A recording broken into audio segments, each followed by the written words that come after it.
Good morning, team. Thank you for attending today's financial performance review of FRASER and NEAVE Holding Berhad. Next slide.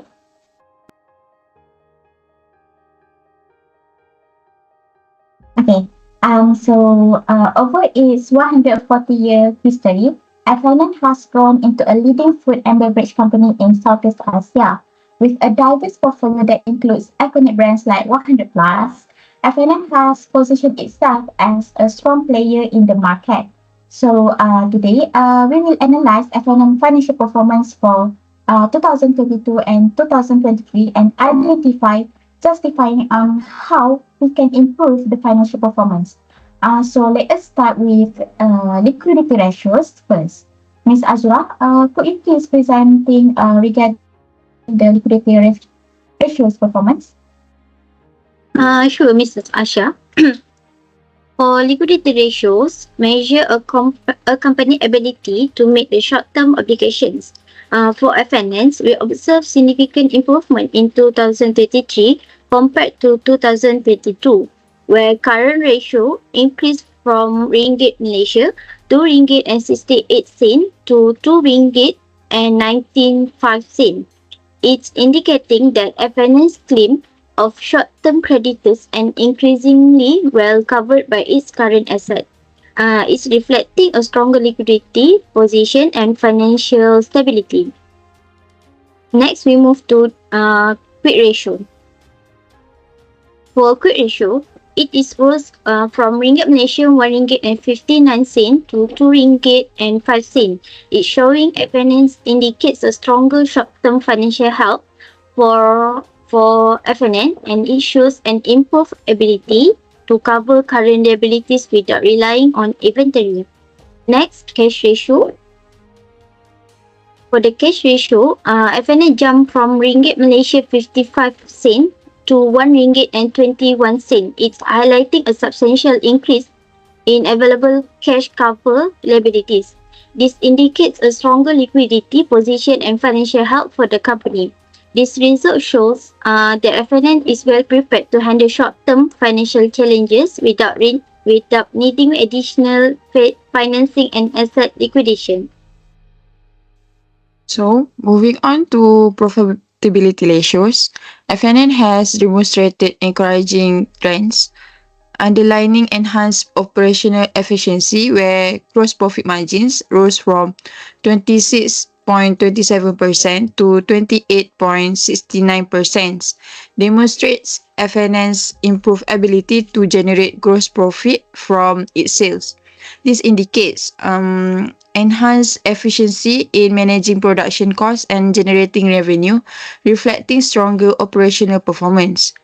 Net profit margin increased from 8.55% to 10.84%, showing enhanced ability to convert sales into profit. Next, moving on for the net profit margin, where the increase from 8.55% in 2022 to 10.84% in 2023 shows that FNN's improved ability to convert sales into net profit. This highlights better cost control and profitability, resulting in stronger financial performance for the company. Next, for the return on assets, improved from 9.12% to 10.6%, reflects FNN's enhanced ability to generate income from its assets. This indicates better utilization of resources, contributing to overall profitability and efficiency. Next, return on equity climbed from 12.81% to 16.17%, demonstrating that FNN's strengthened capacity to generate returns for its shareholders, where this reflects improved financial management and profitability, benefiting equity holders. These figures indicate that FNN's successful efforts in cost control and revenue optimization, enhancing its financial performance. Thank you, Ms. Munira. I will proceed with efficiency ratios. Efficiency ratios presented meets a result where the inventory turnover improved from 3.66 times to 4.67 times. The improvement in inventory turnover from 2022 to 2023 suggests that FNN managed its inventory more effectively, translating to better sales efficiency. A higher turnover ratio indicates a strong demand for products and efficient inventory control, reducing the risk of excess or obsolete inventory. However, fixed asset turnover in 2023 highlights a reduction in the efficiency of using fixed asset to drive sales, which is from 2 ringgit and 28 cent to 1 ringgit 92 cent. This could be attributed to increased fixed asset investment in 2023, which may not yet have fully translated into higher revenues, or it may reflect operational challenges. Average collection period decreased from 70.74 days to 52.06 days, showing faster debt collection and improved cash flow. This change likely contributed to improved liquidity and working capital management. It also highlights enhanced customer credit policies or stronger efforts in accounts receivable management, allowing the company to access the cash faster to reinvest in operations. Next is total asset turnover. Also saw slight declines from 2 ringgit 28 cents to 1 ringgit 92 cents sales, indicating lower efficiency in generating revenue from assets. This could stem from increased investments in assets without a proportional increase in sales or operational challenges affecting the productivity of assets. While the drop may raise concerns about short-term efficiency, it might also reflect strategic investments for future growth. While the receivable turnover ratio remains unchanged, the improvement in the average collection period indicates the FNN managed to maintain consistent collection frequency while shortening the time taken to collect receivables. This reflects effective management of customer credit policies and accounts receivable processes, contributing to stable cash flow. While overall efficiency has improved, the slight decline in asset turnover ratios signals a need for careful monitoring. Thank you. Thank you, Ms. Aris. Now let's examine leverage ratio, which assess FNN reliance on debt. For the debt ratio for 2022, FNN Holding Berhad had a debt ratio of 29%, which means that 29% of the company's assets were financed by debt, while the remaining 71% were financed by equity or retained earning. In 2023, the debt ratio increased to 34%, indicating that the company's assets were financed by debt, while the remaining 66% were financed by equity or retained earning. The increase in the debt ratio from 29% in 2022 to 34% in 2023 indicates a higher proportion of total assets financed by debt for FNN. Next slide. Next, on the debt to equity ratio, which rose from 40 cent in 2022 to 53 cent in 2023, reflects a growing leverage for FNN, indicating that for every 1 ringgit of equity, the company has 53 cents in debt, which may suggest increased financial risk, but also potential for higher returns on equity. Next. Regarding the times interest earn ratio, which dropped approximately 18 times in 2023 compared to 78 times in 2022, demonstrates a significant deterioration in FNN's ability to meet its interest obligation, indicating a weaker capacity to cover interest expenses with its operating income. While this suggests a higher financial risk, it may be part of a strategic plan to finance growth. However, the declining times interest earn ratio warrants attention to ensure debt level remain manageable. Next. Okay.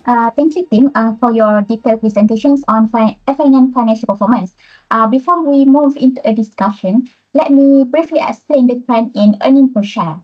So, in 2021, FNN EPS stood at 146.1 cents, but it dropped significantly to 104.3 cents in 2022, likely due to rising operational costs or challenging market conditions.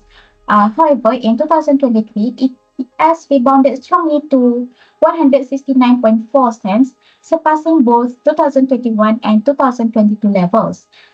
This recovery reflects the company's effective strategies in cost optimization and operational efficiency. The upward trend in EPS is a promising indicator of FNN's ability to navigate challenges and deliver shareholder value. However, sustaining this growth will require continued focus on strategic investments, cost management, and adapting to market demands. So now, let's open the floor to a discussion on how FNN can further enhance its financial standing. I would like each of you to share your thoughts based on the trends and insights that we have reviewed just now. Ms. Azra, let's start with you. Thank you, Mrs. Aisha.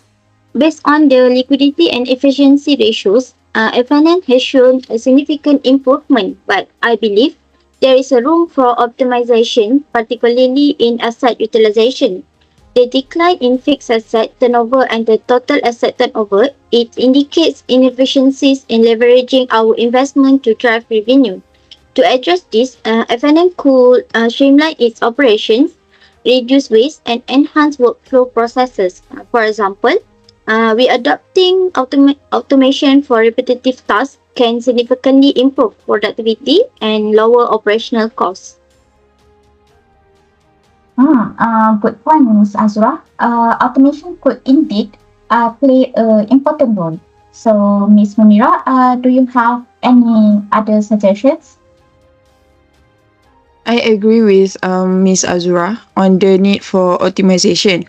However, I am also concerned that about the company's increasing reliance on debt, as reflected in the rise of debt ratio from 29% to 34%, and the debt to equity ratio from 40% to 53%.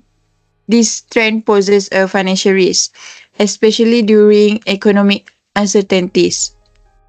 To address this, FNN could balance its debt levels by reinvesting profits and exploring equity financing options, such as issuing new shares or forming strategic partnerships.